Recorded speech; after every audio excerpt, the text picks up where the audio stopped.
sus condiciones ambientales, económicas y sociales. Vamos a adentrarnos de la mano de dos brillantes expertos en el mundo bien poco conocido de la regeneración urbana.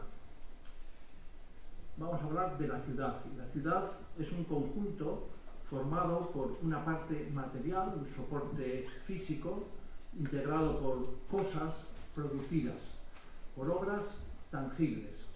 Los edificios, las calles, las canalizaciones de agua, de electricidad, de residuos, la red de comunicaciones, las dotaciones urbanísticas como zonas verdes, parques, áreas recreativas. En el lenguaje ese que tanto conocemos de los ordenadores, estaríamos hablando del hardware de la ciudad. Pero por otra parte, reconocemos este hábitat al que llamamos ciudad porque en él se desarrolla un conjunto de relaciones, un conjunto de actividades y de relaciones personales que configuran un complejo social, económico y también ambiental. Serán relaciones familiares, de trabajo, de comercio, de ocio. La ciudad en esta dimensión se presenta como una proyección de la sociedad global sobre un espacio concreto, que es el espacio urbano. En términos informáticos, vendría a ser el software de la ciudad. La ciudad así formada físicamente y dotada de un determinado espesor social, tiende a degradarse con el paso del tiempo. Esta degradación se produce, desde luego, por el desgaste de los materiales físicos y, mucho más importante, se produce por la pérdida de funcionalidad, porque las necesidades humanas evolucionan y esto provoca inadaptación a las nuevas exigencias y obsolescencia. No muy distinto a lo que constatamos en nuestro viejo ordenador, que aunque funcione, va a necesitar de nuevos programas que nos pueden obligar a sustituirlo. Siguiendo esta misma línea, la regeneración urbana es la intervención en la ciudad dirigida a prevenir su obsolescencia, a regenerar el tejido urbano y unos elementos que le daban cohesión social y que con el tiempo transcurrido se han degradado. En un sentido muy amplio, podríamos incluir en la regeneración urbana cualquier mejora, por mínima que sea, como por ejemplo en una vivienda sustituir la bañera por una ducha o dotar de ascensor a un edificio. Sin embargo, en lenguaje técnico reservamos la denominación de regeneración urbana a las operaciones de intervención planificada sobre la ciudad entendida como conjunto, para adaptarla a las nuevas demandas. Un objetivo que, por tanto, excede de la rehabilitación de los edificios o de la mejora de las dotaciones urbanísticas.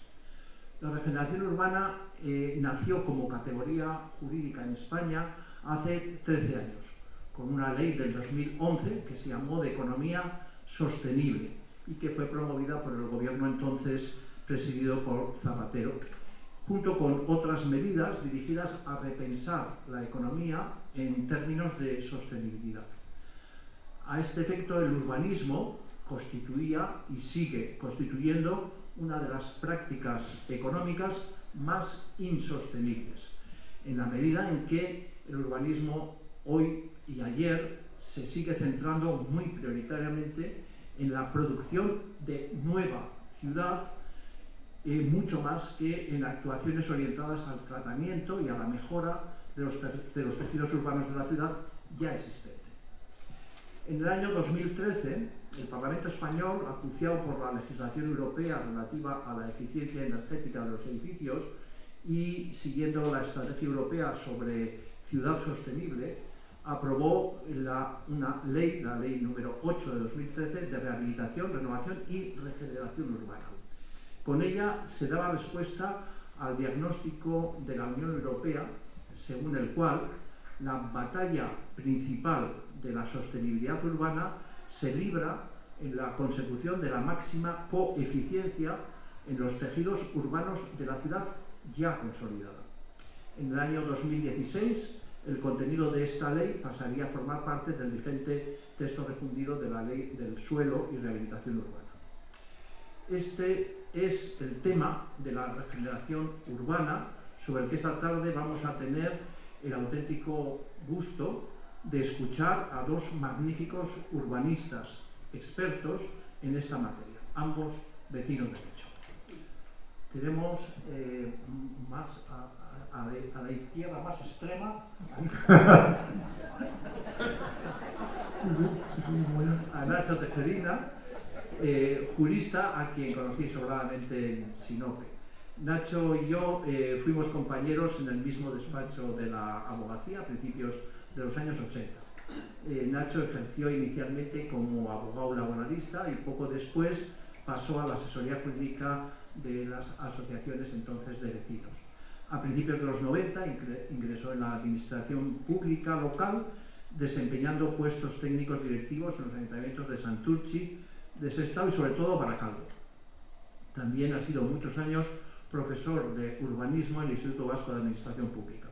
Tiene una sólida producción científica en la que destaca un libro, el Código Urbanístico de Euskadi, que sigue siendo imprescindible para los urbanistas desde su primera edición, allá en el 2014, hasta la última, publicada en el 2022, en la que comparte autoría con Álvaro Cerezo, a quien tenemos más centrado y a quien también vamos a tener el placer de escuchar esta tarde.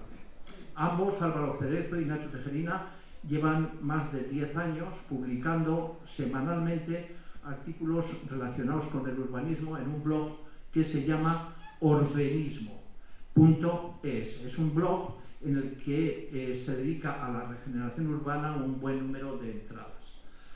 Álvaro Cerezo es arquitecto y doctor, con calificación de cum laude precisamente en regeneración urbana. Profesor de urbanismo también en el Instituto Vasco de Administración Pública y en la Universidad Española a Distancia, en la UNED, y actualmente desempeña el cargo de gerente de la sociedad pública Getxo Kaya. En su extensa y provechosa trayectoria profesional como urbanista, destaca la condición de Álvaro como experto acreditado europeo en los programas URB-AT, de promoción del desarrollo urbano sostenible. Creo que las reflexiones de ambos no nos van a dejar indiferentes. Si les parece, les escuchamos. Tiene la palabra Nacho Tejerina. Aunque los dos, yo tengo que acostumbrar aquí el informe. Bueno, siempre tan amable. La mitad o menos de lo que ha dicho, de nosotros, por lo menos de mí. Bueno, Juan Luis ya ha empezado poniendo el acento en la insostenibilidad de las prácticas urbanísticas que tenemos, a las que estamos acostumbrados. Y nos gustaría empezar la exposición centrándonos en esto, en cómo era ese urbanismo que la Ley de Economía Sostenible pretendía desplazar o que dejáramos de tener ese tipo de prácticas, ¿no? Y empezamos por ahí, cómo era el urbanismo que quería derogar la Ley de Economía Sostenible. Aunque realmente, no sé si sí, aunque realmente más que el era, nos queremos fijar en ese es, puesto que nosotros venimos sosteniendo desde hace bastante tiempo, que aquellos rasgos siguen sobreviviendo en el día de hoy, que tampoco han cambiado tanto las cosas, incluso en muchas ocasiones por más que, como comentaba Juan Luis, ¿no? Pues que ha habido un desarrollo normativo, pero que los vicios son difíciles de quitar, ¿sí? Y que todavía hoy en día pues seguimos pensando que el urbanismo tiene sus objetivos fundamentalmente en aquellos que fueron los primigenios. Y probablemente por razones metodológicas o porque solo lo sabemos hacer así, tenemos que remitirnos al origen, ¿no? Nosotros de este tema hemos hablado mucho, hemos dado muchas conferencias, pero esta es la primera vez que nos dirigimos a un público no técnico. Siempre ha sido para personal técnico y siempre hemos desarrollado sobre todo los aspectos técnicos de la regeneración. Solemos iniciar la exposición por el principio, ¿no? Por los orígenes de por qué estamos donde estamos. Y hoy también vamos a hacerlo así. no queremos ir a orígenes muy remotos, o sea, al ensanche de Barcelona o a las prácticas del alcalde Alzola en Bilbao en el siglo XIX. Vamos a ir al origen, pero un poco más cerca, a la posguerra. Y a una época concreta en la que el gobierno franquista del momento apostó por la industrialización del país. Quería convertir un país dedicado eminentemente a la producción agrícola y ganadera en un país industrial, un país moderno. Y utilizaron una estrategia que era la definición de lo que se llamaban polos de desarrollo, que era donde se concentraba la actividad industrial, y aquella actividad industrial necesitaba cantidades ingentes de mano de obra, y se produjo un proceso de migración en los años 50-60 grandísimo, una migración muy importante del campo a la ciudad. Hacía falta alojamiento para aquella mano de obra, y lo que ocurría es que el Estado, después de la guerra del 36 y con el aislamiento internacional, que tampoco podía acceder a otras fuentes de financiación, era incapaz, no tenía capacidad económica para desarrollar lo que, si ahora subimos en un avioneta y volamos por encima de la margen izquierda, lo que es la margen izquierda ahora, por ejemplo, la margen izquierda, Zurbarán, cantidad de barrios de Bilbao de los años, o del Gran Bilbao, perdón, de los años 50, 60, ¿no? De forma que lo que podía condenar al fracaso aquel plan de industrialización era precisamente la falta de viviendas en que se alojara la mano de obra necesaria para trabajar en los desarrollos industriales. ¿Cómo se resolvió el problema? Pues haciendo, como dice, de la necesidad de virtud, ¿no? Digamos, hay un conjunto de recetas, de alguna manera, que fueron las que se fueron implementando, ¿no? También hay que señalar que nos estamos refiriendo a un ámbito de desarrollos de ciudad convencional, ¿sí? No estamos hablando de ciudades históricas o ámbitos históricos, sino estamos hablando de esa ciudad general donde realmente pues, se desarrolló la vida convencional, que es la que nos rodea en la actualidad. Que son ámbitos de ciudad que no tienen unos rasgos de patrimonio cultural o de protección, o algo, digamos, especial, ¿no? Que todo el mundo asocia realmente a los cascos antiguos. Siempre estamos a esas zonas de crecimiento que más se caracterizan por una serie de rasgos, ¿no? San Ignacio, por ejemplo, podría ser un buen exponente. Eso es. Entonces, en ese sentido, evidentemente hubo una serie de esas recetas que decíamos, ¿no? Que la idea era que esos tejidos se desarrollaran, pero ajenos a la inversión, digamos, de capital público. Era necesario que esa acción se privatizara, tanto porque se demandaba como porque no había efectivamente recursos, ¿no?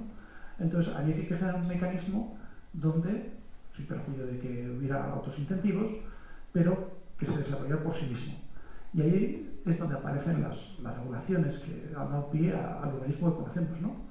Donde se establecían pues, unas garantías de financiación sobre el suelo, ¿no? Donde aparecían mecanismos de que el suelo por la mera recalificación ya adquiría una serie de valor y eso permitía ser financiable, permitía ser, digamos, una garantía real que dicen los turistas, ¿no?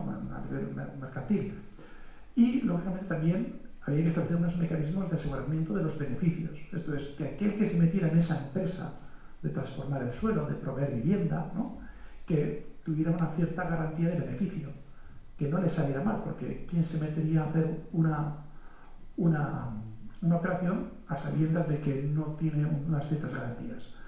Pero fundamentalmente lo que realmente daba todo el reprise final era garantizar los compradores, incentivar una cultura de la propiedad de tal manera que si tú sabes que en una actuación te van a comprar, tú ya tienes, ¿no? el gran activo y por tanto ese es uno de los factores fundamentales de incentivación, ¿no? El que se fomentara de un país que anteriormente se señalaba, ¿no? Que era un país de arrendatarios, ¿no? En los años 1920 la mayoría de la población de España vivía en alquiler y progresivamente se ha producido un cambio, conjuntamente asociado también a los cambios sociales, a esa idea de ser propietario de tu propio destino, de tener tu casa y de que eso te permitía un desarrollo. Aquí, precisamente en facilitar la existencia de compradores para los constructores de vivienda estaba la pieza fundamental del invento, porque así el constructor vendía las viviendas, capitalizaba, o sea, convertía en dinero, recuperaba su inversión más el beneficio y podía seguir construyendo viviendas, ¿no? Porque no se inmovilizaba más que sus inversiones más que en el periodo justo que tardaba la construcción.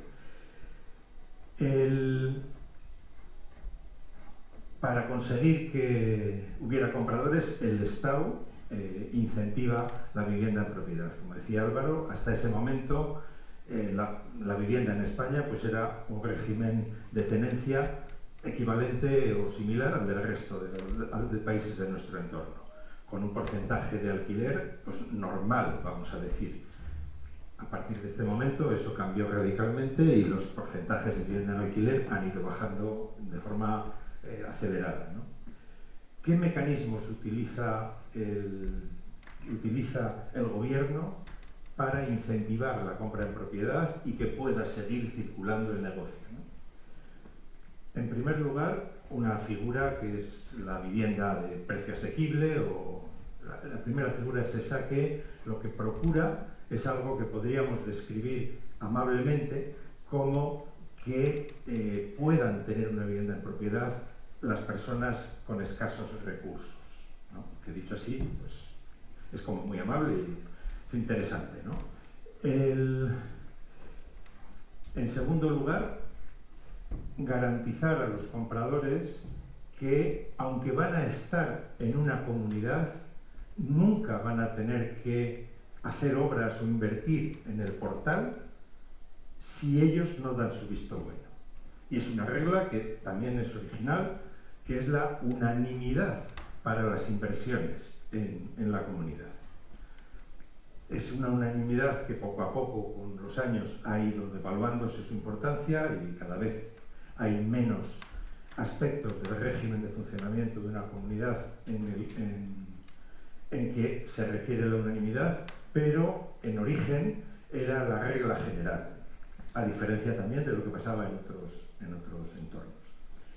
Y por último, ponemos el titular este del IBI barato, era muy barato ser propietario. No solo porque los vecinos no podían obligarte a hacer obras en la comunidad,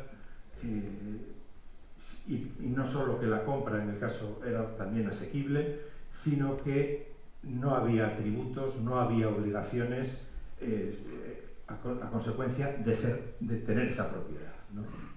Y no solo eso, sino que siempre me gusta poner el acento en una cuestión, ¿no? Que es, todo el mundo habla de derechos, pero en pocas ocasiones se habla de deberes. Y esa es una cuestión que se ha incentivado a lo largo de ese tiempo, generando una cultura de desafección, no solo para consigo mismo, sino, bueno, yo hago mis obras de mantenimiento cuando a mí me convienen y no cuando convienen, por ejemplo, a la comunidad o al colectivo, ¿no? Y por tanto, eso es una cuestión que, como apuntaba Nacho, a pesar de que al principio operaba la regla de la unanimidad y luego ya no, pero eso culturalmente sigue existiendo.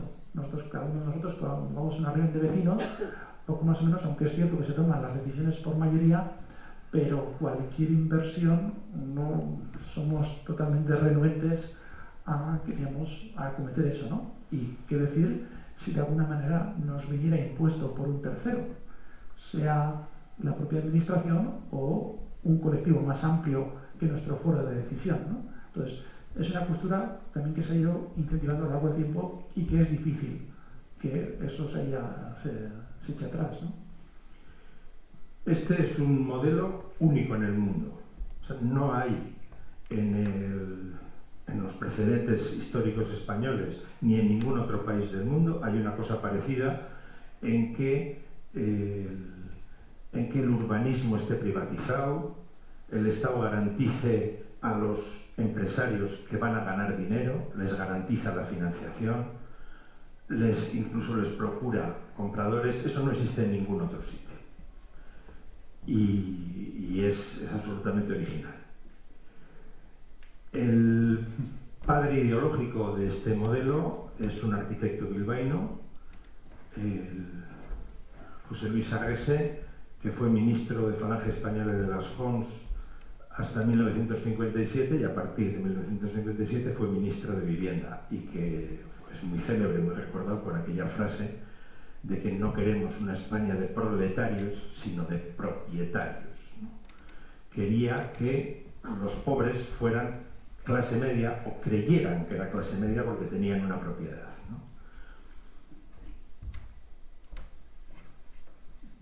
¿no? Os vamos a recomendar algunas...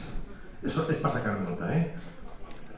Algunas ampliaciones. Una es la película El verdugo de Luis García Berlanga, que describe perfectamente cómo era el problema de vivienda en aquella época. Aparte de ser una película estupenda, os mandaremos un correo con los enlaces o la descripción de todo lo que os recomendamos a los que estéis inscritos en la lista de distribución, y quien no estéis y tenga interés, que se apunte al final a la salida y le llegará.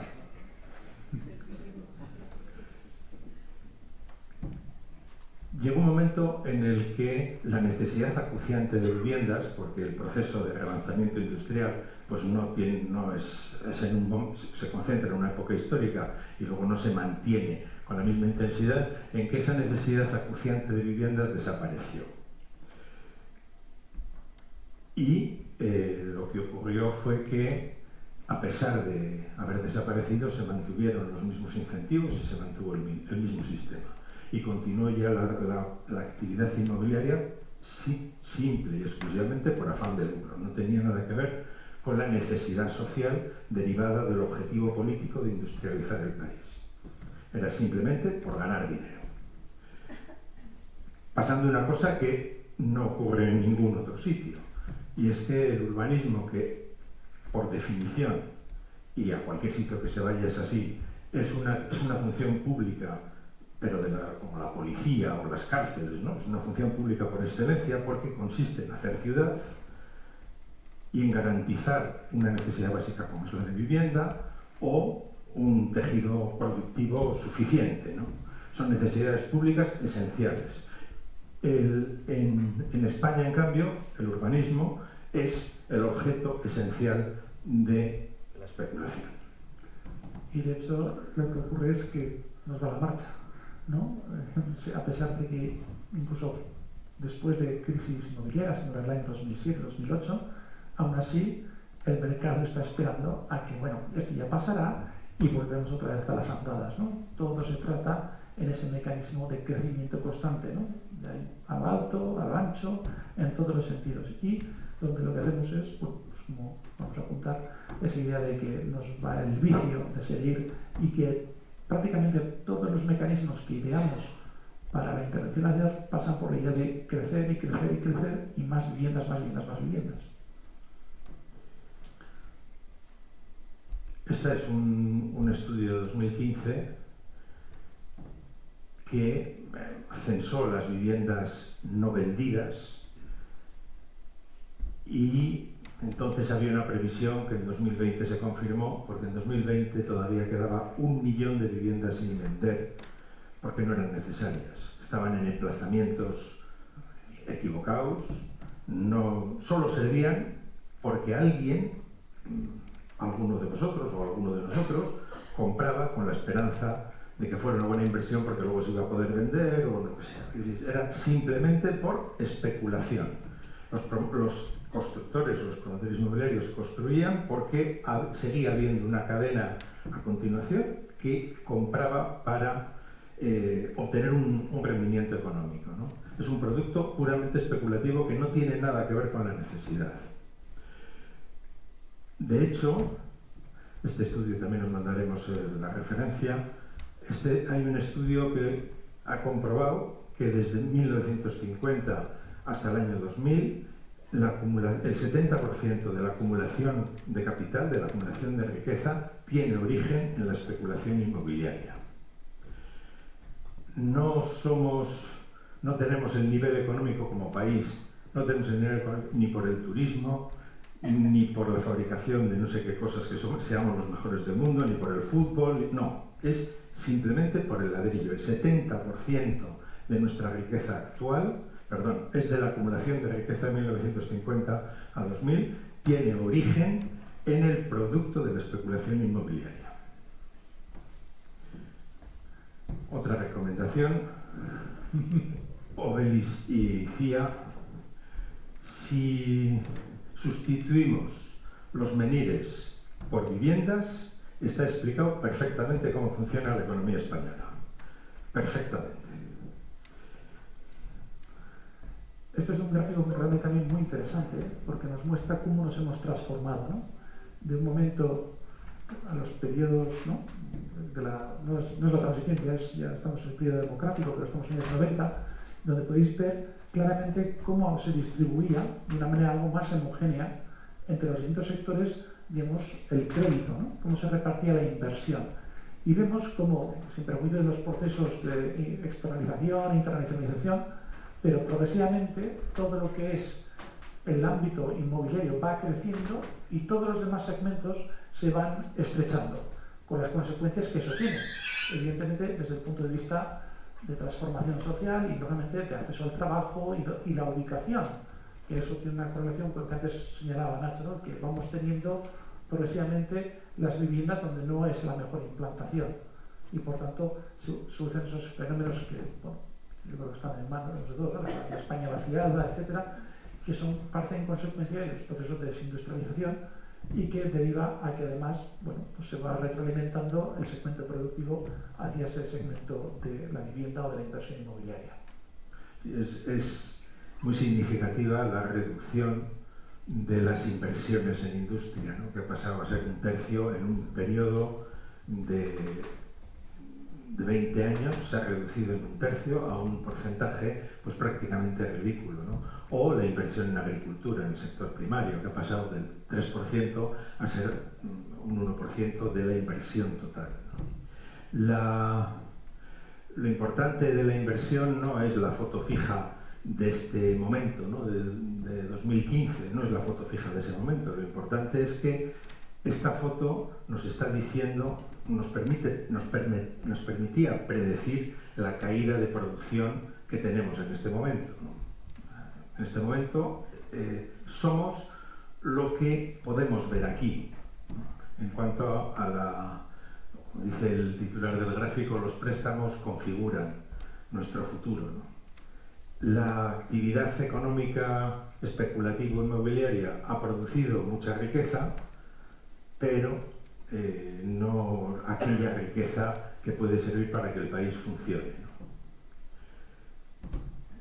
¿no? Otro vídeo, Españistán, os mandamos el enlace, explica esta época y eso, acaba diciendo no somos ricos, somos Españistán, ¿no? Pues, y además es gracioso. Aunque hay que advertir también que tiene también unos tics, ¿vale? O sea que en muchas ocasiones se deja llevar Alex Aló, que es el que hizo este vídeo, hay que verlo también con cierta perspectiva, porque muchas veces, bueno, confundimos la crítica política con la crítica científica, ¿no? De los valores y realmente de las costumbres con las que hacemos, porque muchas veces es ajena a las cuestiones de lo hizo tal partido o cual otro, sino que realmente todos y cada uno de ellos reproducen los mismos tics, ¿de acuerdo? Es más una crítica a nuestro modelo en conjunto que no a de una política en un momento dado. Vamos a hablar de regeneración, estamos hablando de regeneración y ahí empezamos con esta afirmación, pero es una interrogación, ¿no? ¿Cuánto dura una ciudad? ¿Cuál es la vida útil de una ciudad? Aquí tenéis una imagen que a nosotros nos gusta mucho, ¿no? Porque es la imagen de una ciudad histórica, ¿no? Una ciudad que se delimitaba por la muralla, que al margen de ser un elemento defensivo, un elemento que delimitaba y además establecía un régimen jurídico, ¿no? No era lo mismo vivir dentro de la muralla que fuera de la muralla. Pero a nosotros nos interesa sobre todo la ciudad amurallada en el sentido que era posiblemente el reflejo de la mejor, esto que se llamaba de la circularidad, ¿no? Porque era una entidad que se iba retransformando en su interior, todo era aprovechado, no necesitaba del crecimiento, lógicamente, porque también el nivel de población estaba contenido, ¿sí? Todo el mundo vivía hacinado, pero eso a su vez derivaba en una facilidad a poder ser reprogramada o reutilizada a lo largo del tiempo. Una vez que se produce el derribo de las murallas, ya fuera por la cuestión tecnológica o armamentística, o también sobre todo por el crecimiento demográfico progresivo para los números de aquella época, esos mecanismos van desapareciendo. Pero sin embargo, a nosotros nos interesa por el hecho de que esa reflexión de la reproducción, de la regeneración de la ciudad era un elemento totalmente normal que nosotros hemos ido perdiendo con el paso del tiempo y con la expansión urbana. Durante siglos la ciudad ha sido eterna. Ha sido eterna porque era el único sitio donde se podían resolver las necesidades de la población. Porque fuera de la ciudad no se podían resolver. La ciudad se reciclaba inevitablemente. Y en el momento en el que desaparece la funcionalidad de la muralla y la ciudad puede crecer, lo que empieza a ocurrir es que cuando una parte de la ciudad deja de ser funcional, se abandona. Porque se expande la ciudad y se obtiene la satisfacción de las necesidades humanas, se obtienen en un nuevo emplazamiento. Y con la desaparición de las murallas es cuando empiezan a producirse fenómenos de degradación urbana como los que han provocado, nos han reunido hoy aquí, ¿no? Como decía Juan Luis, lo explica mucho mejor que lo que podamos hacerlo nosotros. La ciudad es la parte tangible, material, las obras, los edificios, las carreteras y también las funciones de la ciudad, las relaciones que provocan, ¿no? La vida de la ciudad depende fundamentalmente, hay como las amenazas lo que llevan a cortar o poner límite a la duración de la ciudad. Por una parte, también lo decía Juan Luis antes, es el desgaste de los materiales. El mero transcurso del tiempo produce que la ciudad, provoca que la ciudad se acerque a su final. Y por otra parte, y mucho más importante, el cambio de las necesidades. La ciudad se vuelve vieja porque ya no presta las funciones que ahora se demandan. No porque estuviera mal concebida en origen, en algunos casos sí, pero sobre todo es porque van cambiando las necesidades y la ciudad pues es un elemento muy rígido que no tiene una fácil capacidad de adaptación. A la contra, lo que alarga la vida de la ciudad es la inversión, tanto en mantenimiento para combatir el desgaste de los materiales como en adaptación. Sobre todo es la adaptación. Lo importante también es que hay una cuestión que es difícil de percibir. ¿Por qué? Porque son periodos muy largos. Nosotros estamos acostumbrados a ver que los cambios, a denotar son en lapsos de tiempo pequeños, pues evidentemente lo denotamos bien, ¿no? Pues como si no has visto un amigo durante digamos, poco tiempo, le vas viendo los cambios. En la ciudad, sin embargo, lo que ocurre es que son lapsos de la disfuncionalidad se produce en tiempos muy extendidos y el agotamiento físico también, en muchas ocasiones porque lo vamos ocultando con pequeños parcheos, ¿no? Pero al final todo llega a un momento en que se agota y en ese momento pues surgen distintas alternativas de qué es lo que podemos hacer o qué es lo que no podemos hacer, ¿no? Vamos a ver algunos ejemplos. Esto es un trocito de una ciudad siciliana, Catania. A mí me gusta porque permite en esta zona observar pues una ciudad antigua, ¿no? Antigua porque las parcelas son muy pequeñas, porque es muy regular, que no se aprecia la época de la que es esta zona de la ciudad, y aquí se ve también bien, ¿no? Y se aprecia otro fenómeno, y es que probablemente por inspiración en el modelo francés, bueno, la intervención de los bulevares, los grandes bulevares de París, pues aquí se abre una calle hace unos 100 años, un gran bulevar, una calle rectilínea, permite a lo largo de toda la calle generar parcelas que permiten hacer edificios ya que tienen ventilación, condiciones higiénicas aceptables, más acordes con lo que esperamos ahora de la edificación, o lo que esperamos en el último siglo de la edificación, ya empezamos a tener una plaza aquí, otra plaza aquí, otra plaza aquí, empezamos a tener condiciones que se parecen ya algo más a las ciudades a las que estamos acostumbrados, ¿no? Esta es una vía importante, es la vía Vittorio Emanuele II, esta es la Catedral de Catania, y en 100 años, no se aprecia en la foto aérea, en 100 años está colapsada como ciudad. No se han caído los edificios, pero ha dejado de funcionar. Es una porción de la ciudad abandonada por los ciudadanos habituales de Catania.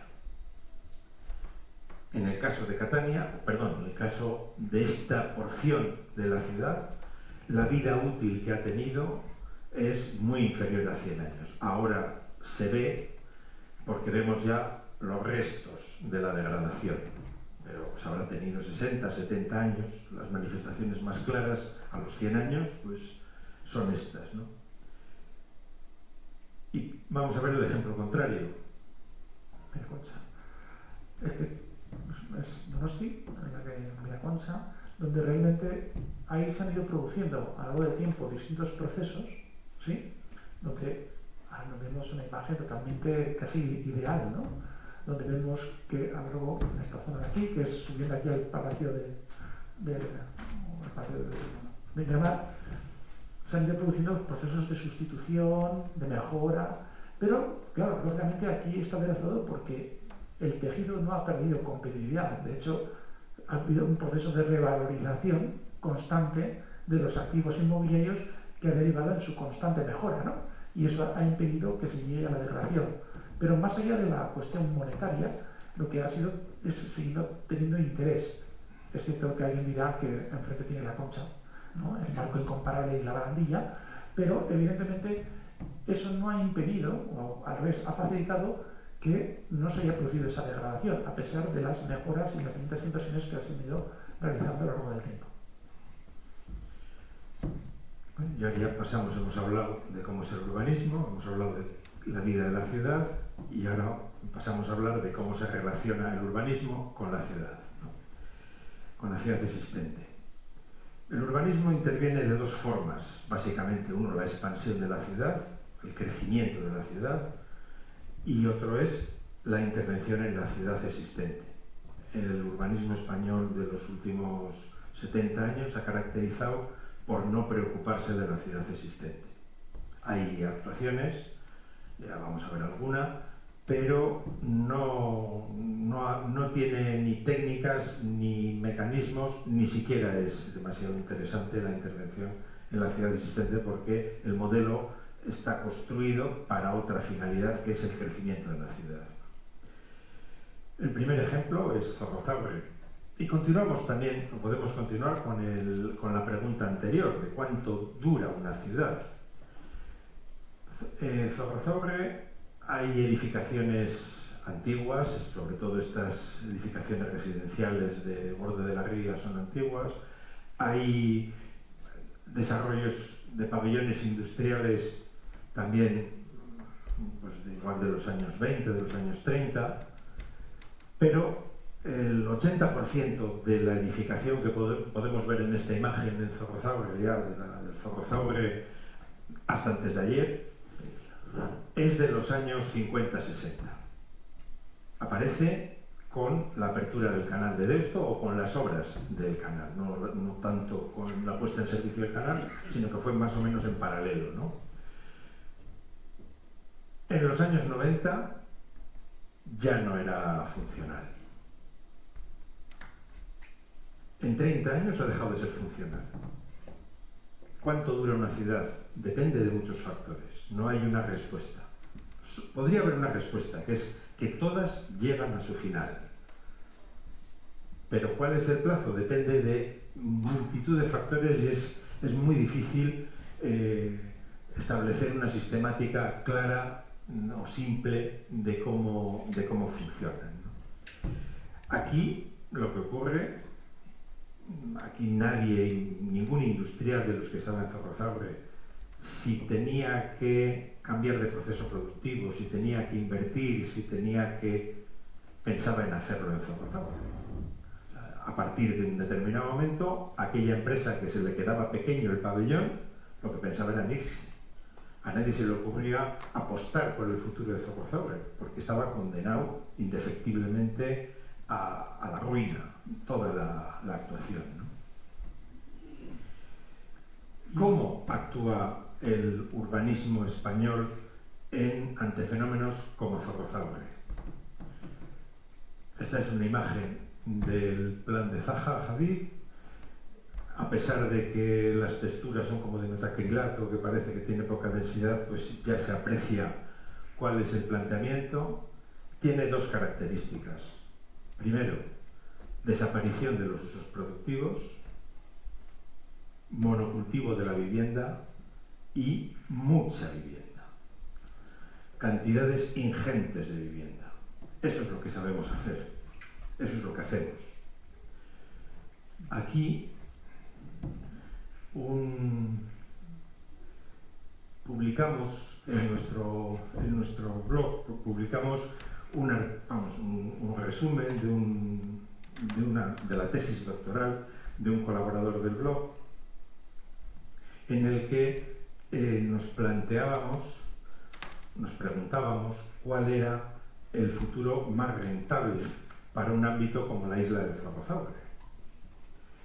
Y lo que había hecho este amigo nuestro era medir con elementos económicos, con todo tipo de componentes, cuáles eran las ventajas y las desventajas del proyecto previsto para Zorrozábal y cuáles eran las ventajas y desventajas de haber utilizado como modelo la isla Margarita de Budapest.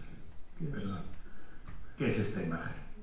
El resultado del estudio era que económicamente era más interesante en las cuentas a corto plazo la actuación prevista en Zorrozábal, pero desde el punto de vista social, ambiental, de cualquier otro de los indicadores medidos, de haber apostado por una operación de este tipo, hubiera sido mucho más rentable para la ciudad de Bilbao. No sé si os podéis imaginar, Álvaro y yo fuimos crucificados el día que publicamos esas reflexiones, porque que las escribiera Gorka, pues igual no le importaba a nadie, pero que lo dijéramos nosotros ya empezaba a sentar mal a mucha gente y de verdad pues fuimos bastante penalizados por aquel post en aquel momento, ¿no? Pero lo que sabemos hacer es vivienda, todos lo sabemos con vivienda y más vivienda, ¿no? Este es otro ejemplo, mejor lo cuentas tú. Esto es Baracaldo, esto es Beurco, era Beurco, y es un barrio en el que 750 viviendas, bueno, esta es la construcción de viviendas de emergencia de los años 50, ¿no? Viviendas de 50 metros, planta baja y 4 plantas altas, sin ascensor, con muy poco fondo, un edificio muy estrechito, y se descubrió que 750 viviendas de este barrio habían sido fabricadas, las viguetas, con cemento aluminoso, que estaba llegando al fin de su capacidad portante y de hecho ya se había desplomado alguno de los forjados, ¿no?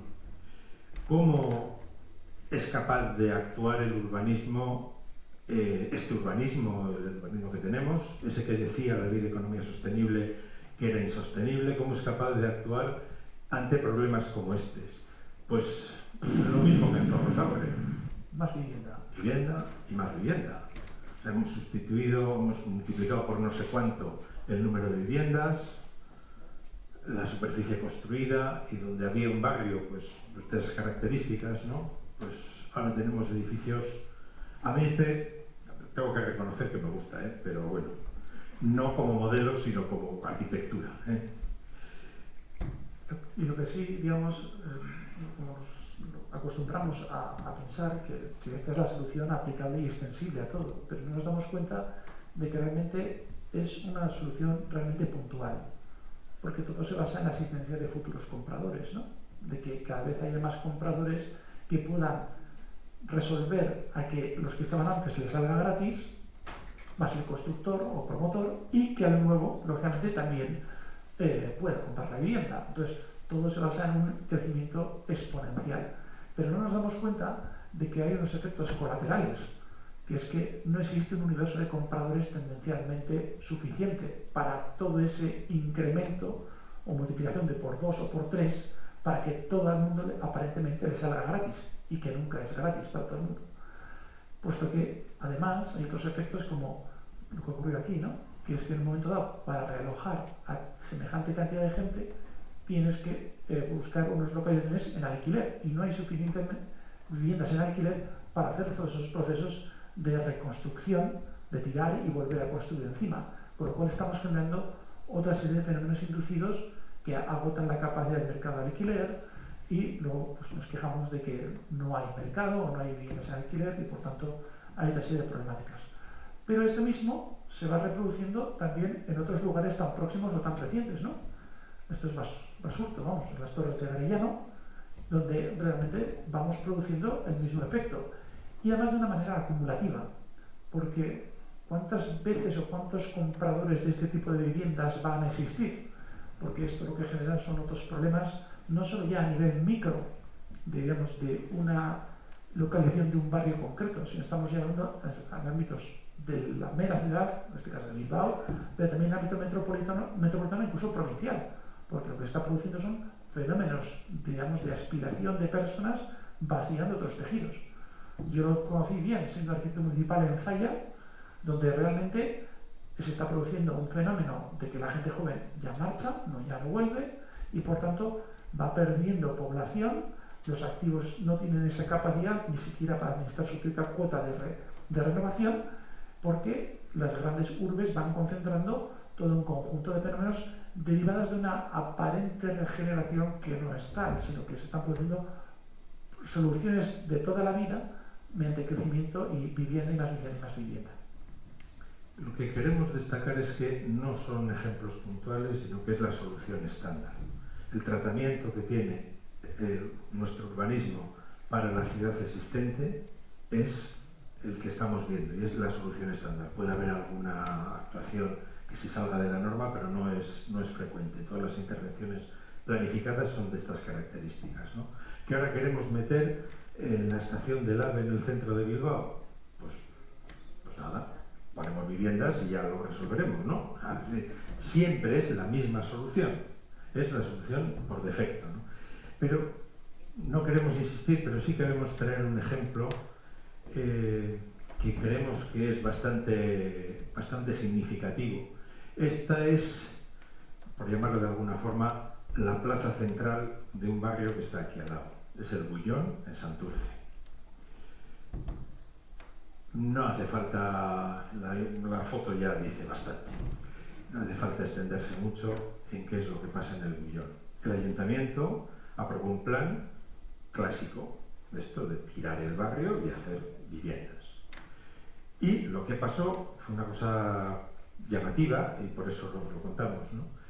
La asociación de vecinos del barrio no estaba de acuerdo porque le parecía que lo que había previsto el ayuntamiento eran pocas viviendas.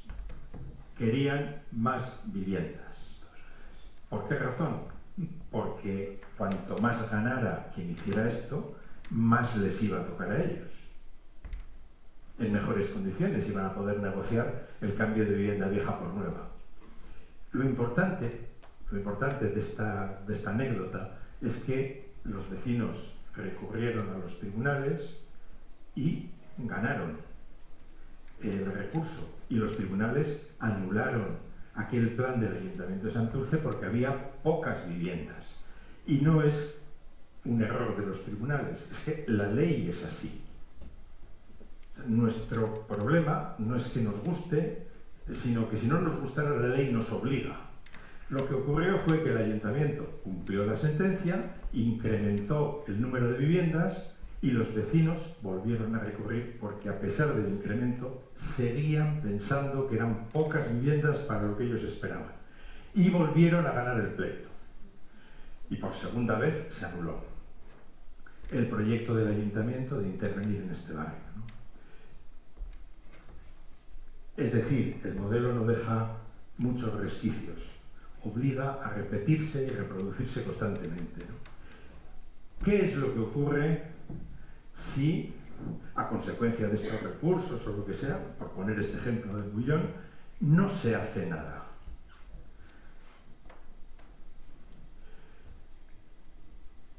Nosotros llamamos la espiral de los barrios en crisis, ¿no? Y es posible que hemos estado dudando de cambiarlo de nombre, pero bueno, lo dejamos así, ¿no? La espiral en el sentido de que es un efecto que cada vez es una bola de nieve, cada vez es mayor, ¿no? El contexto es un ejemplo típico, ¿no? No es para el Bullón. El contexto socioeconómico de los barrios en crisis lo que nos revela es que pues, la evolución de la vivienda con carácter general pues tiene una curva ascendente, y en los barrios en crisis lo que ocurre es que tiene una curva descendente, cada vez valen menos las viviendas. Aquí se refleja que los salarios con carácter general suben. Hace tiempo que los salarios no suben. El gráfico es un poco viejo, pero bueno, creo que está bien así, porque ahora, salvo los pensionistas y los funcionarios, los salarios en general bajan, ¿no? La media de lo que cobra la gente, de verdad. Pero bueno, lo dejamos así. Y en los salarios del barrio, en la medida en la que son barrios en los que concentran población con poca competitividad laboral, pues los salarios medios tienden a ser decrecientes en contra de lo que ocurre con carácter general. Cuando se presentan estas situaciones, cuando empiezan a detectarse los síntomas, lo primero que ocurre, indefectiblemente, es que todo aquel que puede se va. Es lo que los americanos llaman la huida de los blancos, que explica bastante bien el fenómeno. Esto, al irse todo aquel que tiene capacidad económica y se reduce la capacidad de gasto, por ejemplo, del barrio, y empieza a acelerar el proceso, porque empiezan a cerrar bares o a cerrar panaderías o a cerrar comercios porque la población no consume suficiente, ¿no? Se produce un fenómeno, la huida de los blancos está durante un tiempo. Aquí hemos fijado un periodo de 25 años de proceso, ¿no?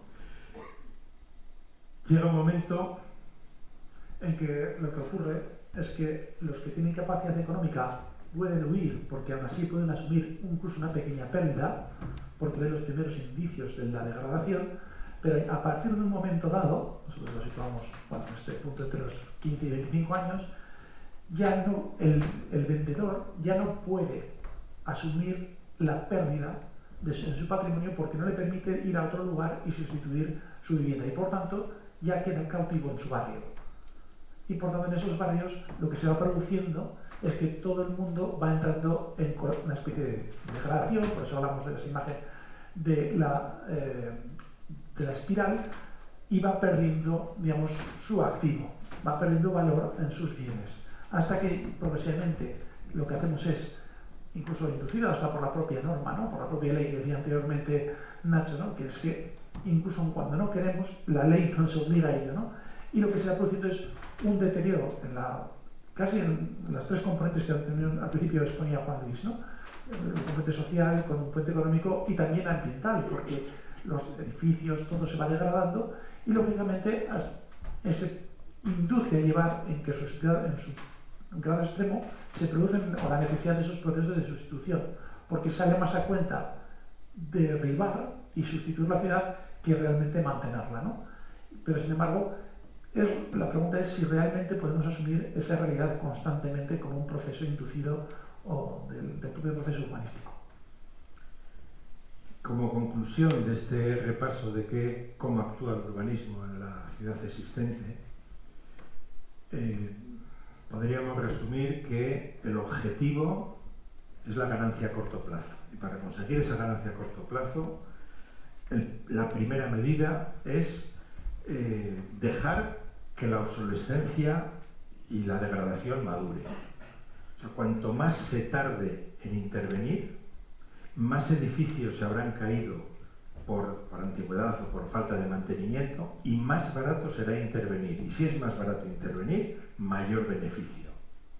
Segunda característica, viviendas y más viviendas.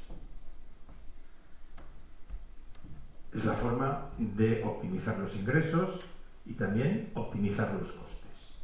Dejar que el tejido madure, o sea, que ese largo periodo de 15, 17 años que decíamos nosotros de degradación, de marginalidad, de sufrimiento, es, por decirlo de alguna forma, sistemático. ¿Quiénes intervienen en el proceso? La autoridad administrativa, el ayuntamiento, que mantiene y a partir de un determinado momento dice aquí tantas viviendas, y en segundo lugar el promotor inmobiliario. Son los que intervienen en estos procesos.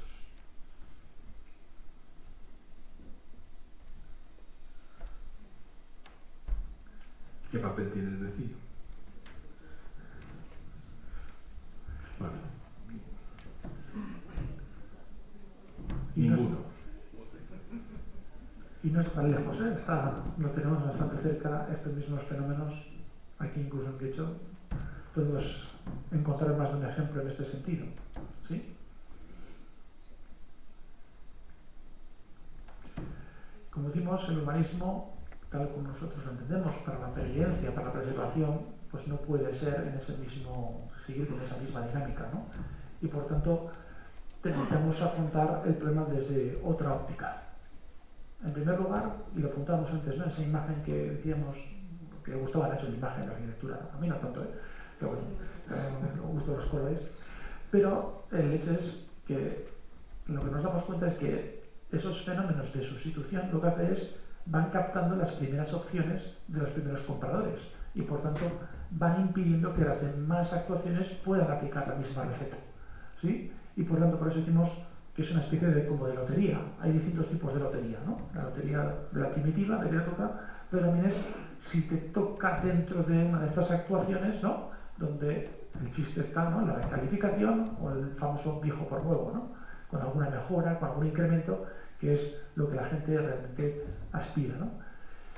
Por otro lado, lo que nos damos cuenta es que estos fenómenos generan desigualdad y expulsión.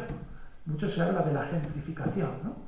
Pero en ese mismo ejemplo que anteriormente veíamos del Urco, un 30% de los antiguos moradores vendieron antes de que se llegara a terminar de construir o antes de que se pudieran darse las primeras licencias de primera ocupación, el acto administrativo de entrar ya a vivir. O sea que todos también nos comportamos de aquella manera, ¿no? Incentivados por el propio mecanismo.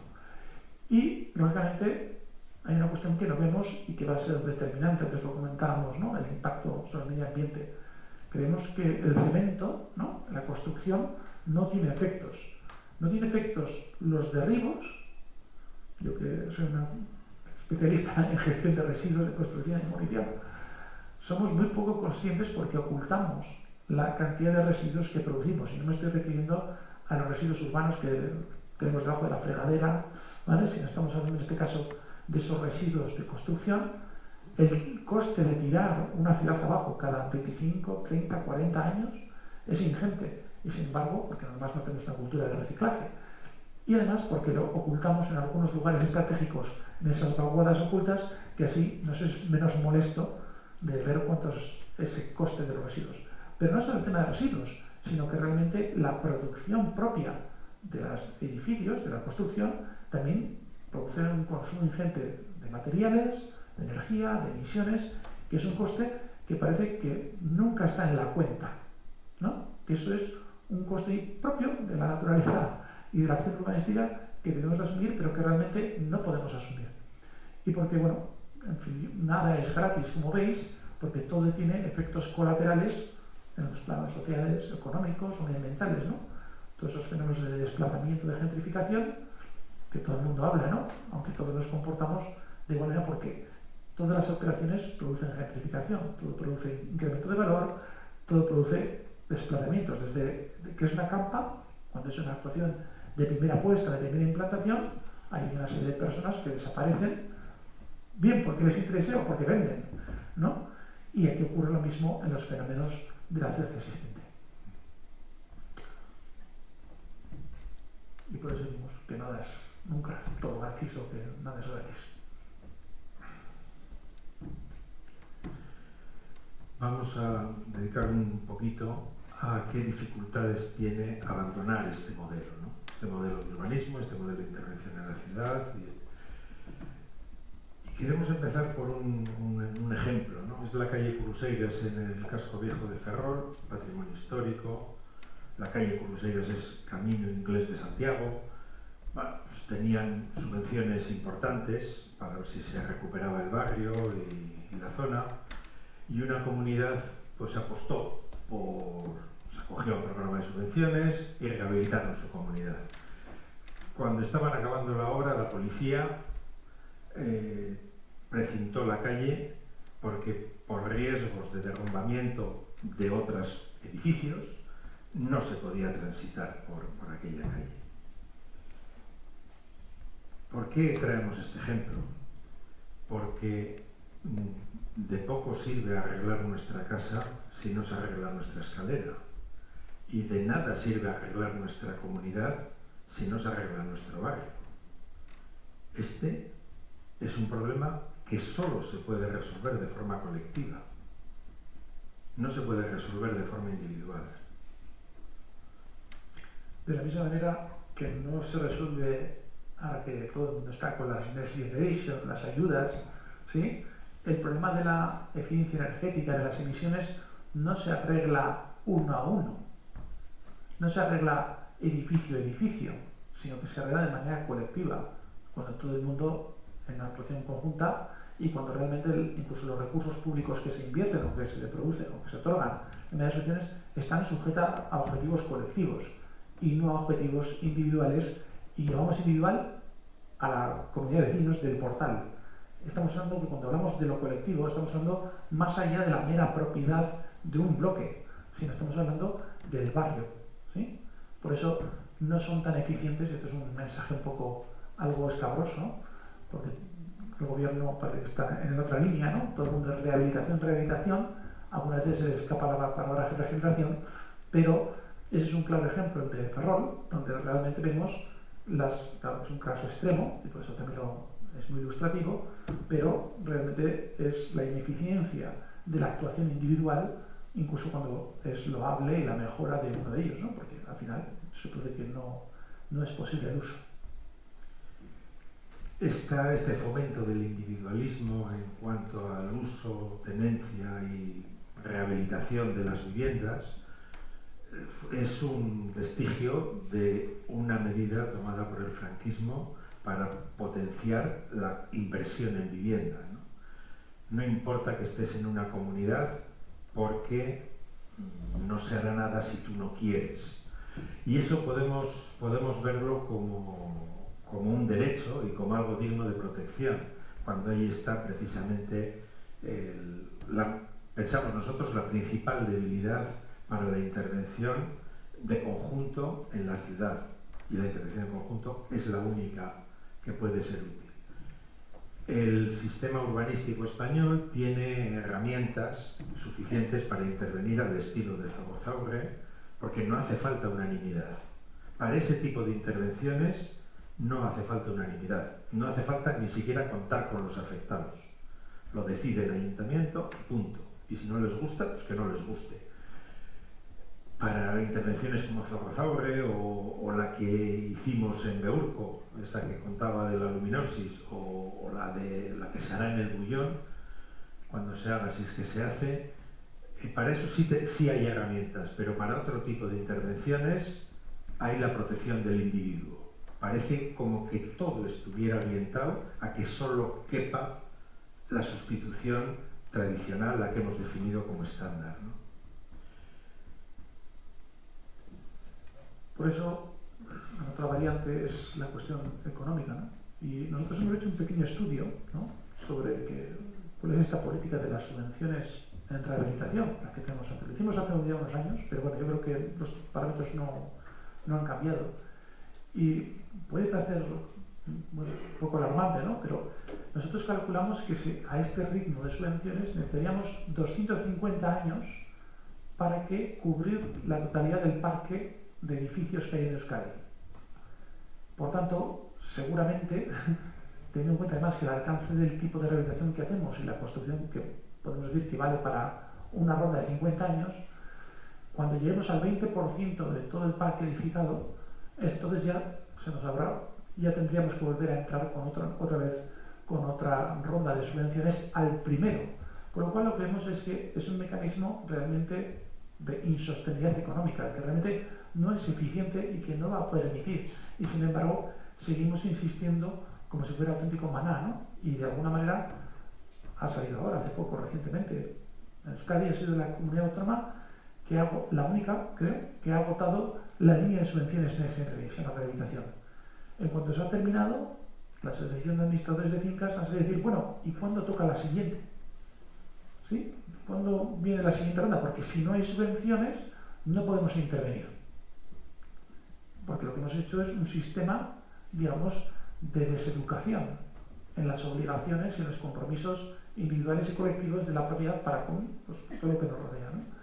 Y por tanto, todo está basado en esa idea que enseñamos ahí, ¿no? En ese beneficio cortoplacista, que bueno, estamos dando siempre la misma realidad con distintos ángulos, ¿no?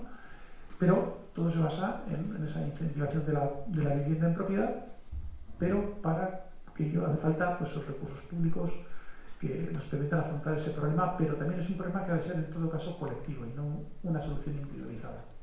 Vamos a detenernos un poco en esta segunda parte, en la falta de recursos públicos, ¿no? Porque a veces solemos caer en la tentación de pensar que sí se podría, ¿no? Pero que no quieren, ¿no? Vamos a ver cuál es la realidad de las cuentas públicas, ¿no? Este es la descomposición, el desglose de un presupuesto de un municipio que tiene un presupuesto anual de 100 millones de habitantes, que para hacer números redondos está bien, 100 millones de euros. 100 millones de euros, perdón. 100 millones de habitantes. Bien. El 6% está dedicado a inversiones y el resto se gasta en esos conceptos. Veis que la mayor parte del gasto, el gasto más importante, es el mantenimiento de los espacios públicos, de los espacios comunes de la ciudad, ¿no?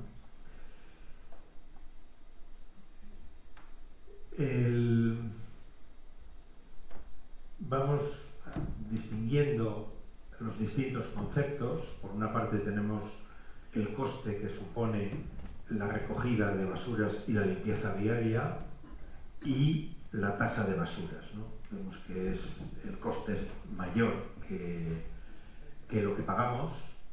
Si pasamos al siguiente capítulo, que es la vialidad y los espacios libres, vialidad y espacios libres, o sea, calles y parques y jardines, y lo comparamos con lo que se ingresa por IBI, por impuesto de bienes inmuebles, por impuesto de circulación, por impuesto de actividades económicas y por tasa de alcantarillado, vemos que el balance de la gestión de los espacios públicos es positivo.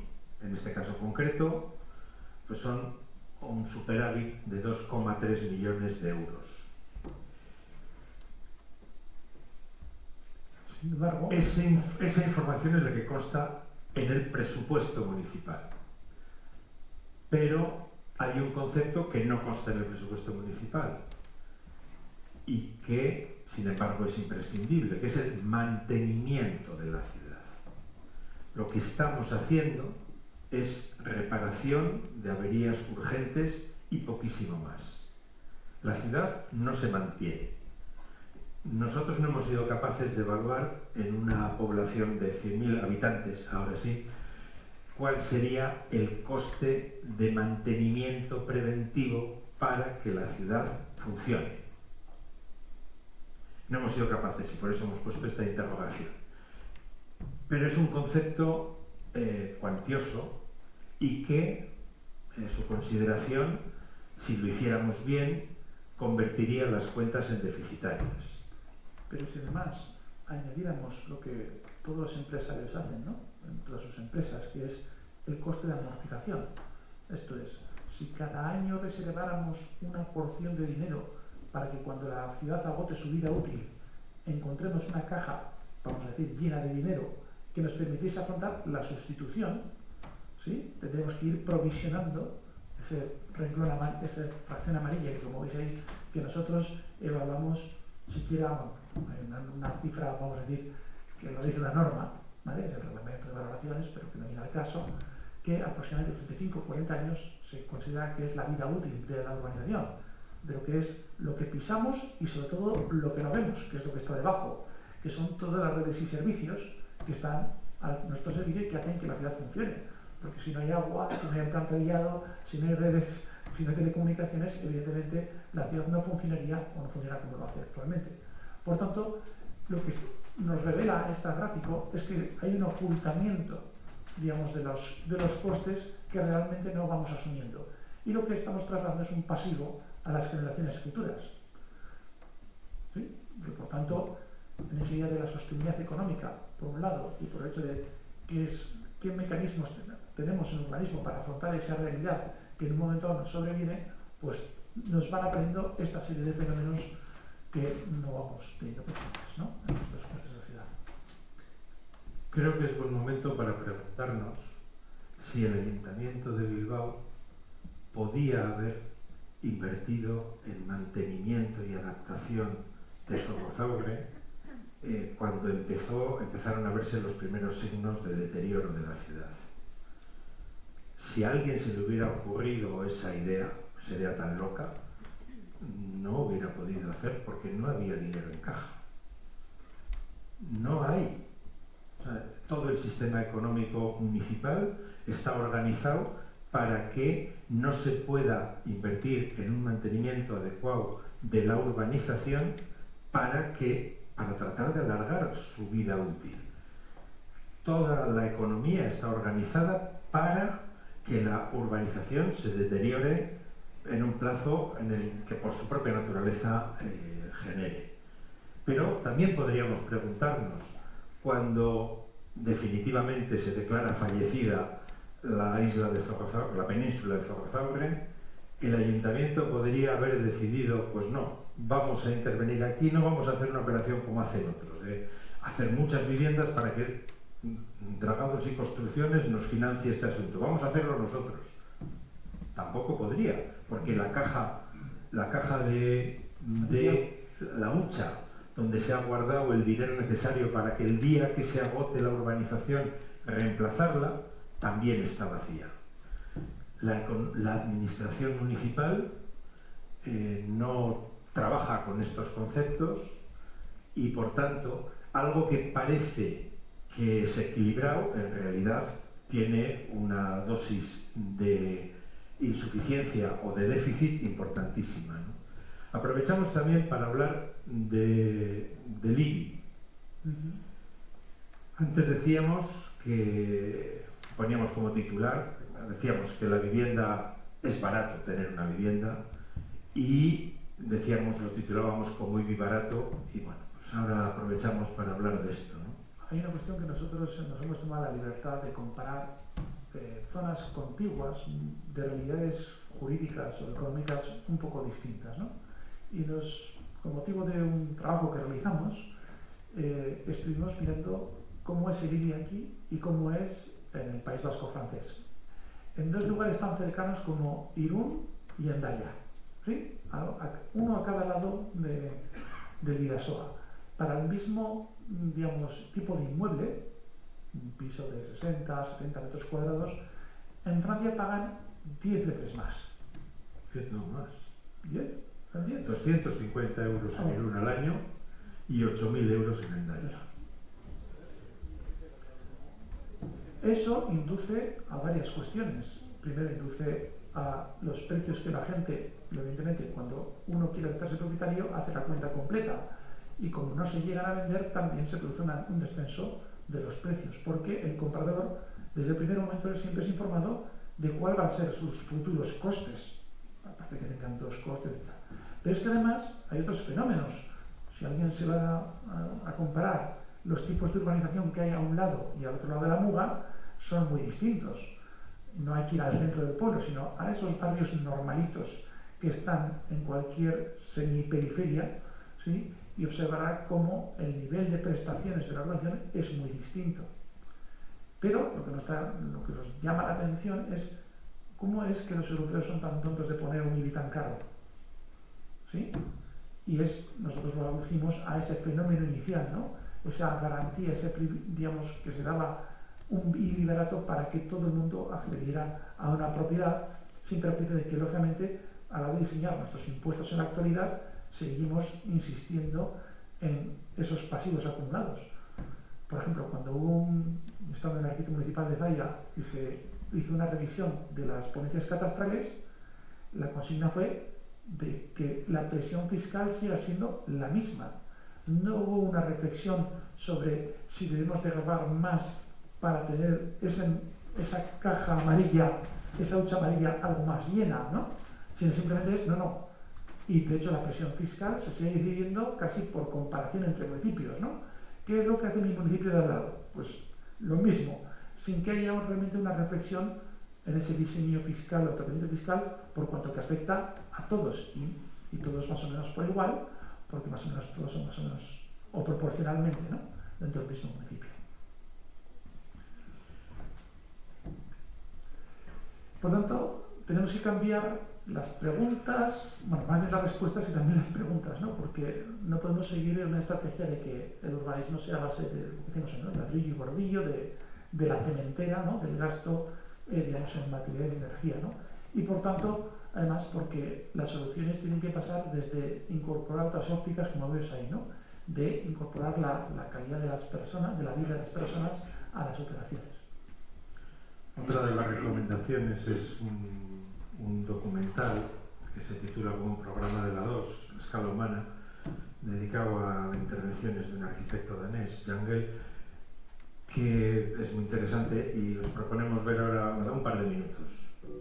Imaginemos una película de ciencia ficción. Estamos en un frío y distante paisaje urbano.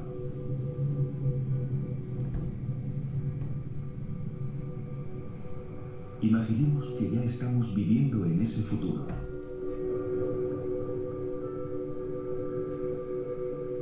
La megaciudad ya es una realidad.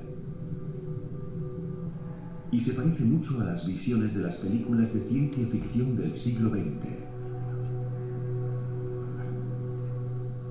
Pronto existirán las gigaciudades.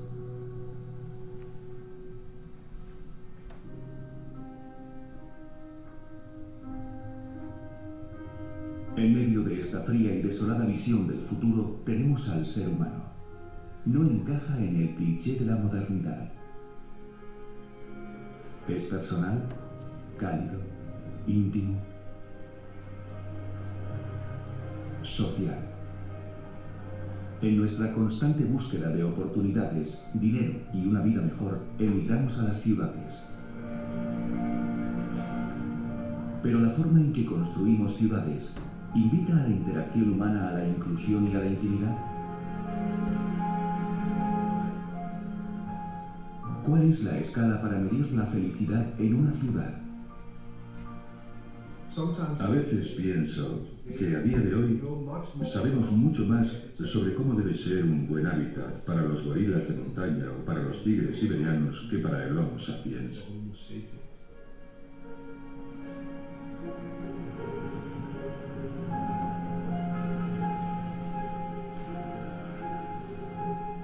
Comprender la naturaleza, las actitudes y las aspiraciones de la gente es el eslabón perdido, e indiscutiblemente ahí está la solución.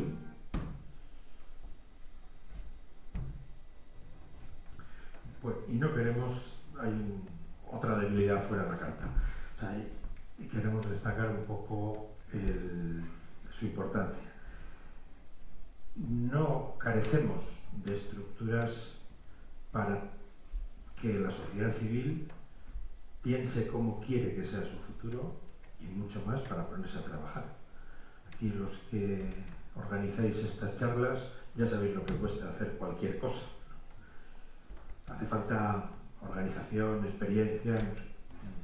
Carecemos de cualquier tipo de herramientas para afrontar el problema. Lo más que solemos hacer es tener capacidad de protestar cuando algo no nos gusta, pero eso no es lo mismo que construir, no es lo mismo que proponer, no es lo mismo que pensar en cómo quieres que sea el futuro, ¿no?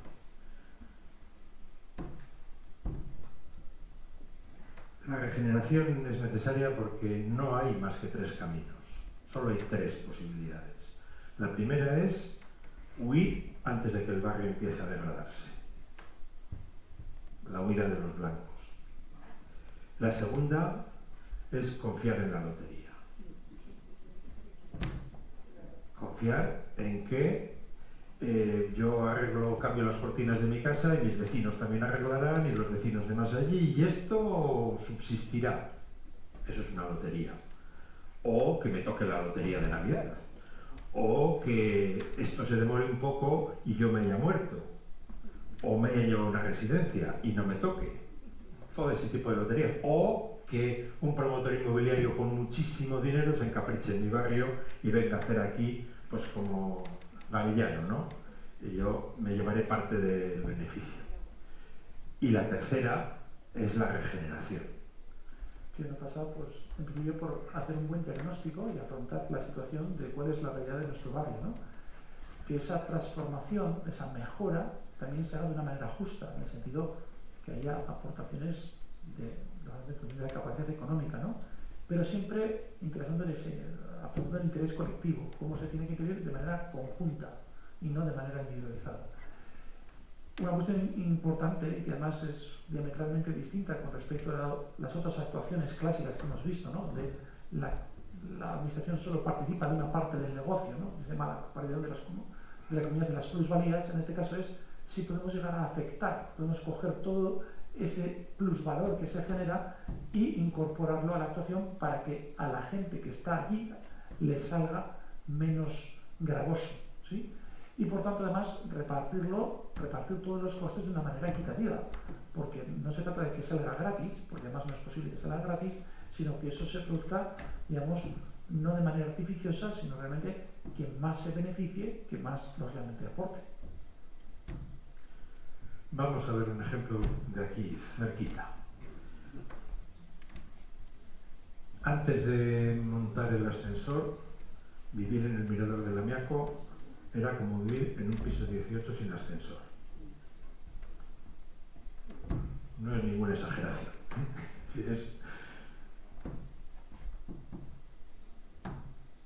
Supongamos que el ayuntamiento le dice al barrio que tiene un poco de dinero para contribuir a solucionar este problema de la accesibilidad del Mirador del Amiaco, que tiene, por ejemplo, el 25% de lo que cuesta el ascensor.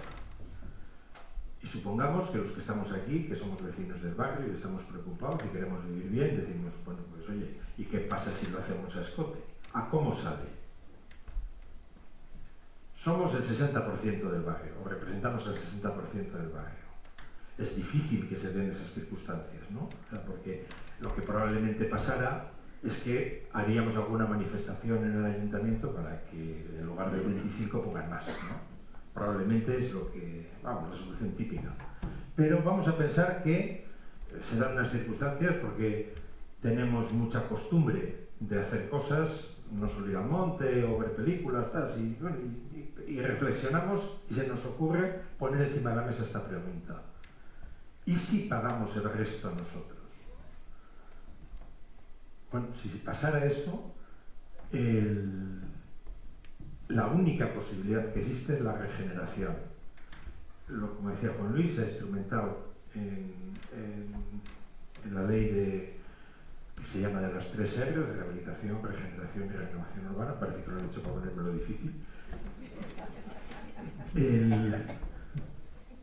Está previsto que si una intervención de este tipo cuenta con una amplia opinión favorable de la ciudadanía, se puede obligar a quien quiere ir de gorrón a que pague.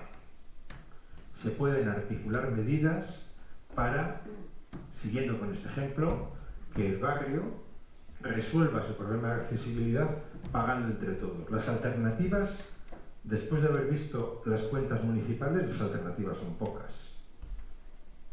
Es decir, podemos pedirle al olenchero que nos regale un ascensor, ¿no? O podemos jugar o hacer un crowdfunding, o podemos hacer cositas de esas. Pero bueno, lo cierto es que un problema que requiere inversión, si hay una mayoría suficiente que quiera hacerlo, la regeneración es la herramienta que posibilita que nadie se aproveche del esfuerzo de los demás, que todos tengan que contribuir en el entorno de barrio. Seguimos con el mismo ejemplo. Esto, lo que hemos puesto del ascensor, es una intervención muy puntual y muy concreta, ¿no? Vamos a suponer que en este barrio empieza a notarse esa huida de los blancos, ¿no? Eso de que incluso nosotros, que vivimos allí y tenemos amigos y estamos relativamente cómodos, oye, ¿y si nos cambiamos? Porque vendemos, porque podemos ir a un sitio que se vive mejor, ¿no? Empieza a ver ese fenómeno, a detectarse ese fenómeno. Y un grupo del barrio decide promover que vamos a hacer que nuestro barrio sea un sitio donde se viva bien y nadie tenga tentación de marcharse porque en otro sitio se vive mejor, ¿no? Y que se plantea un programa de revitalización del barrio, habilitar una ludoteca, montar un cine, poner comercio de barrio, mejorar, poner aceras, por ejemplo, hacer cosas de esas en el espacio común para que sea un barrio envidiable, ¿no? Pues es lo mismo que con el ascensor. Si hay una amplia mayoría, se puede implantar una herramienta de regeneración que permitiría que, como decía Álvaro hace un momento, todos contribuyan, punto 1, y punto 2, que los costes que resulten se repartan en proporción a los beneficios, que no sean aleatorios, que sea justa la intervención. Y esa es la herramienta de la regeneración. Está pensada para sociedades que funcionan con un principio de abajo arriba, ¿no? El bottom up. Aquí normalmente todo funciona de otra forma, todo funciona de arriba abajo, ¿no? O sea, es decir, hay iniciativas del ayuntamiento, salvo cuando se protesta, pero iniciativas constructivas casi todas son en sentido inverso, ¿no? ¿Por qué llevamos 13 años desde que se publicó la Ley de Economía Sostenible? ¿Por qué ha fracasado de momento? Bueno, la respuesta era obvia, ¿no?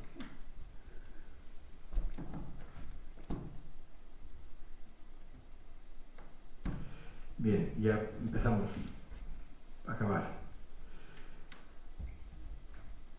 Hay un barrio en Valencia, Orba, que creo que Orba era la constructora que lo hizo y se llama con el nombre de la constructora del barrio.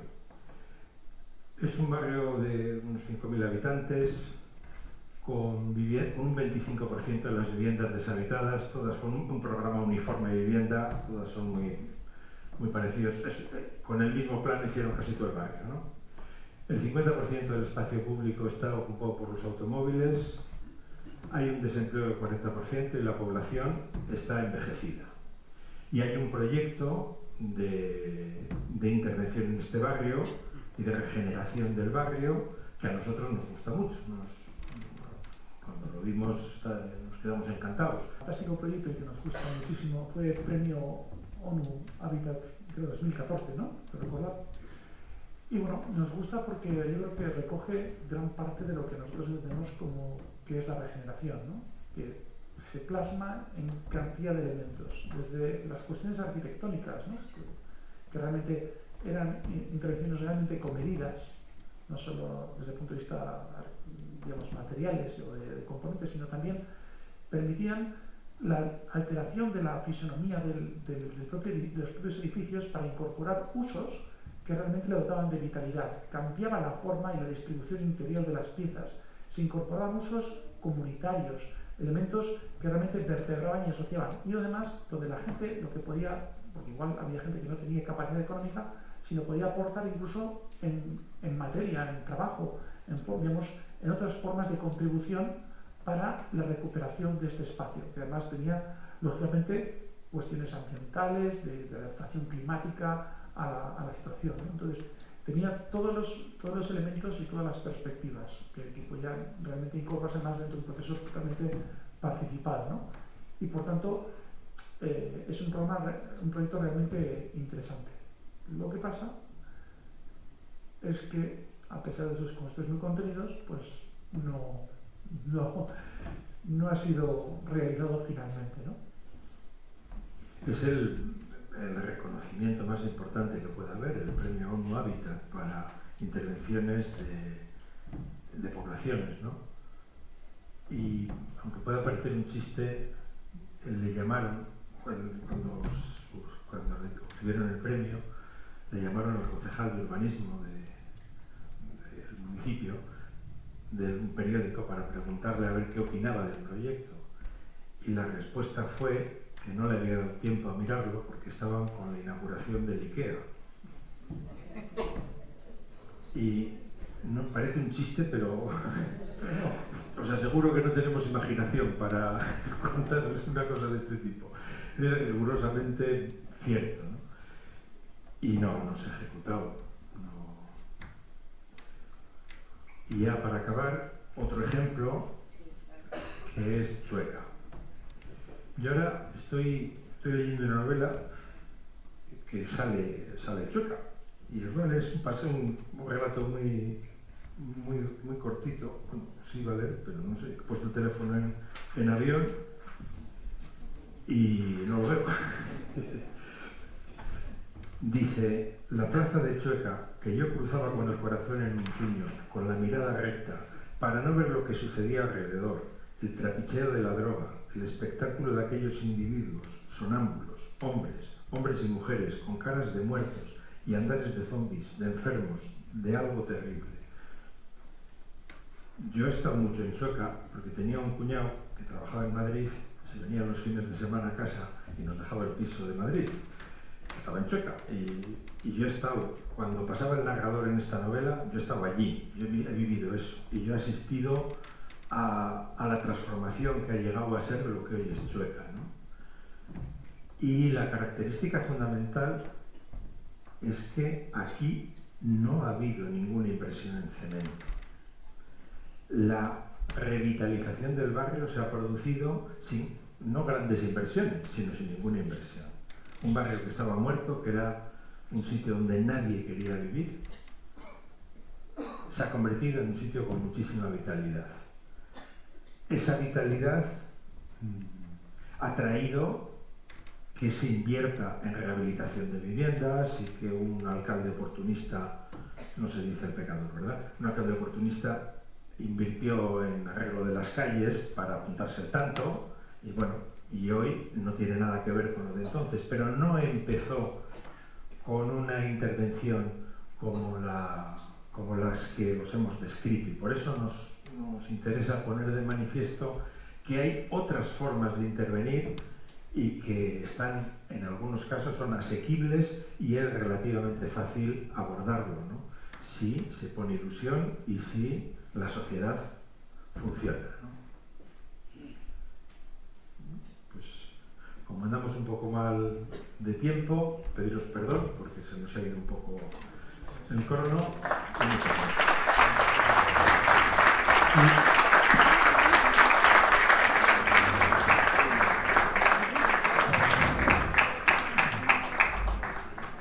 Pues sí, la verdad es que se nos ha hecho un poco tarde.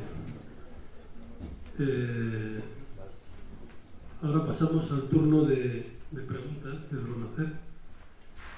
¿Alguien quiere hablar aquí? Papá, oye Nacho, una preguntita. He visto las fotos de Valencia y a mí no me parecía no sé, que había una degradación urbana, no sé, que estoy acostumbrado a ver edificios caídos, las carreteras rotas y tal. ¿Cómo veis vosotros la degradación urbana? Hombre, siempre hay casos extremos, quizás este no sea precisamente el de los casos extremos de las ruinas, ¿no? Nosotros creemos que además precisamente la regeneración urbana es una cuestión que debe producirse precisamente en esos lugares que no son ruinosos. Quizás en los grados extremos de degradación no haya más que otra opción que la de sustitución, ¿no? La de la recalificación y venga. Pero eso tiene que ser una situación realmente excepcional y la virtud que tenía este lugar de Orba es precisamente que igual no era totalmente, tenía los primeros indicios de degradación, hemos señalado, había un desempleo, había viviendas vacías, pero efectivamente, bueno, tenía cierta calidad o tenía ciertas posibilidades, cuando menos, de intervención. La regeneración pone el acento en las medidas preventivas, en intervenir antes de que sea totalmente ruinoso, antes de que no lleguemos a esos estadios. Yo os voy a contar una anécdota personal. Yo llegué a Baracaldo como director de urbanismo en el año 96. En el año 92 habían cerrado Altos Hornos. Eso supuso la pérdida de 10.000 empleos. 10.000, se dice rápido, 10.000 empleos. No se notaba especialmente en la ciudad aquella situación por una razón, y es que el gobierno que hizo la reconversión industrial pues hizo una reconversión pues relativamente amable, y los desempleados eran prejubilados que seguían cobrando su sueldo, y por tanto las panaderías funcionaban, los bares funcionaban, no se había resentido la ciudad. Sin embargo, había que hacer el análisis de qué es lo que pasaría cuando fueran falleciendo esos prejubilados, porque esos sueldos, esos ingresos del conjunto de la población no se iban a reponer cuando ellos fallecieran. Si hubiera una industria funcionando, alguien ocuparía el puesto que dejaban vacante, pero en esa situación no. Claro, no se veía el problema de la degradación urbana más que en algunos barrios puntuales, abajo en el Carmen, en Retuerto, en Luchana. Había unos cuantos barrios que realmente estaban pasándolo muy mal como estructuras urbanas, ¿no? Pero era imprescindible actuar en ese momento. Si esperamos a que los síntomas de la degradación emerjan, si empieza a haber vacíos urbanos, edificios que se caen y no se reconstruyen, edificios que están a punto de caerse y se tiran 20 años a punto de caerse, que ya se van deshabitando, que si esperamos a ese momento, como decía Álvaro, ya estamos en una bola de nieve por la pendiente y ya es imparable. La regeneración urbana consiste básicamente en la detección precoz de los problemas de degradación y en la intervención anticipada. Si partimos del presupuesto de que la ciudad, como es de hormigón, que no hay más que mirarla, es eterna, no tenemos que preocuparnos de nada. Pero lo cierto es que todas las ciudades están condenadas, tienen fecha de caducidad, todas. Cuanto más invirtamos en ellas, cuanto más actuemos regenerando, es posible que no lleguemos a verlo nosotros ni nuestros nietos, la degradación de esa ciudad, pero hay que pensar que se va a producir, que tiende a producirse por naturaleza. Entonces, la regeneración tiene que preocuparse de que la calidad de vida de los habitantes no se ponga en crisis en ningún momento. Orba no tiene ruinas, no tiene un proceso de degradación de la edificación manifiesto, pero hay un 25% de viviendas vacías. Eso le tendría que alarmar al ayuntamiento. Hay un 40% de desempleo. Hay una tasa de envejecimiento de la población altísimo. Ese es un barrio sin futuro, salvo que se intervenga. Salvo que se tomen medidas, pues del tipo de las que proponía este vídeo tan fantástico, ¿no? Se tomen medidas como diversificar el tamaño de las viviendas para procurar que haya una renovación de población. Lo que se plantea está todo muy bien estudiado, ¿no? Es decir, aquellos que tengan una vivienda más grande de lo que necesitan, porque ya son mayores, si es una persona sola, por ejemplo, y tiene 3 habitaciones, pues que venda una habitación al edificio, a la casa de al lado. Se prevén estructuras de ese tipo para dar soluciones a los problemas de las personas y conseguir con ese mecanismo cierta renovación de población, ¿no? El empleo. Es decir, yo no sé quién se encarga de esto del empleo, pero claro, un barrio en el que hay un 40% de la población activa en desempleo, pues es un barrio que tiene muchísimos problemas. No digo los desempleados, que igual tienen unos subsidios que les permiten tirar. Como barrio tiene un problema grave. Un barrio en el que solo, como en el caso de Elba, solo hay viviendas, hay monocultivo de viviendas, pues es un indicador de peligro. En el ayuntamiento deberían encenderse no sé cuántas luces rojas, ¿no? Eso de que solo haya viviendas no tiene las condiciones menos favorables para que subsista ese barrio. Hay que introducir actividad económica en los tejidos urbanos. Hay que mezclar, tiene que haber diversidad de oferta. Hola, buenas noches. Creo que nos ha gustado a casi todos mucho la charla y creo que ha sido estupenda, vamos, ¿no? Yo la duda que tengo es, vamos a ver, a la hora de plantear la regeneración urbana, ¿se puede hacer un planteamiento de regeneración urbana obviando el conjunto del territorio? Me explico. Siempre en el medievo la ciudad tenía una relación con el campo. Eso era claro, ¿no?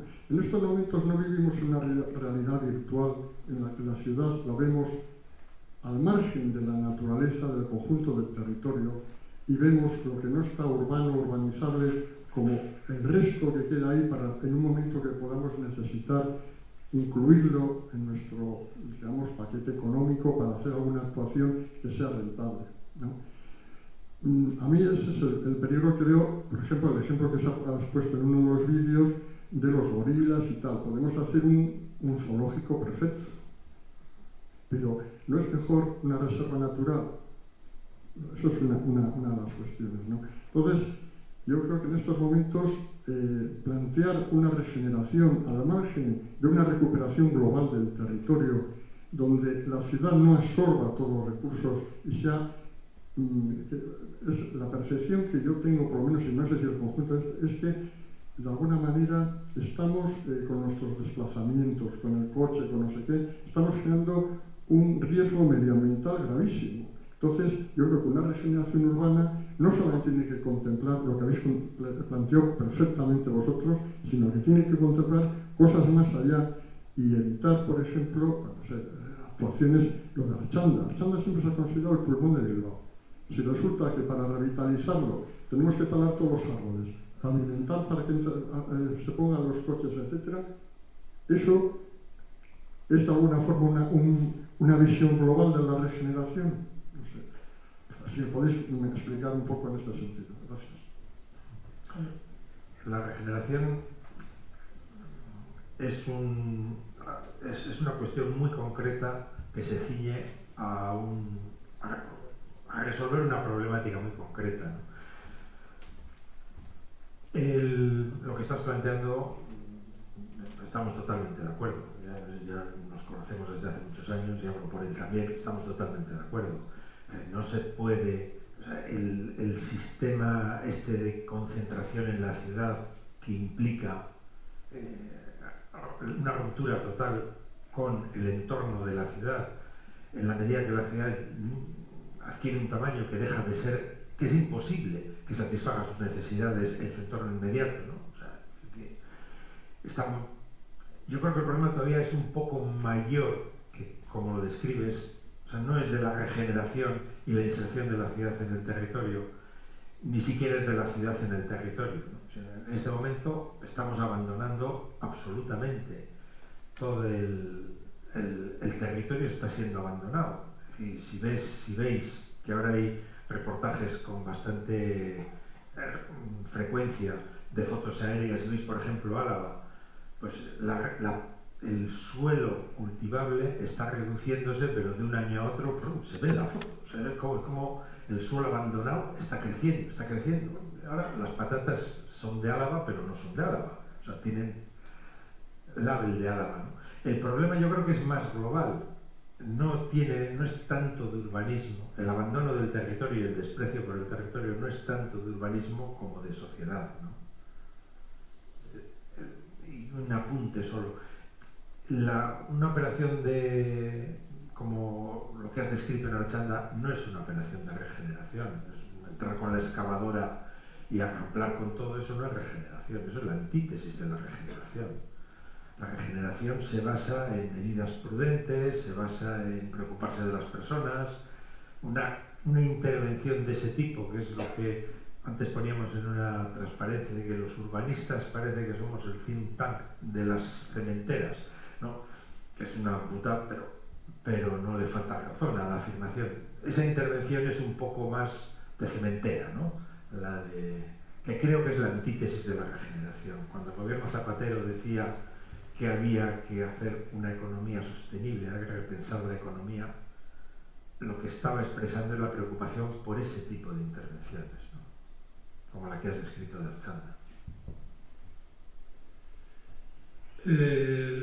Siento decir que el tiempo se nos acaba. Juan Luis, ¿querías hacer alguna pregunta? ¿Sí hay alguna otra pregunta por ahí? Sí, viene. Vosotros, el mensaje, que por cierto ha sido una charla interesantísima y además muy amena, con un sustrato técnico magnífico.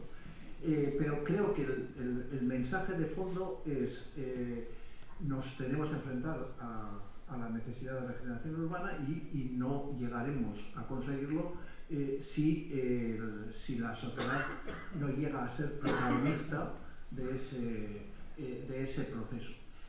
Y también, junto con ello, pues las dificultades para que esto se lleve a cabo.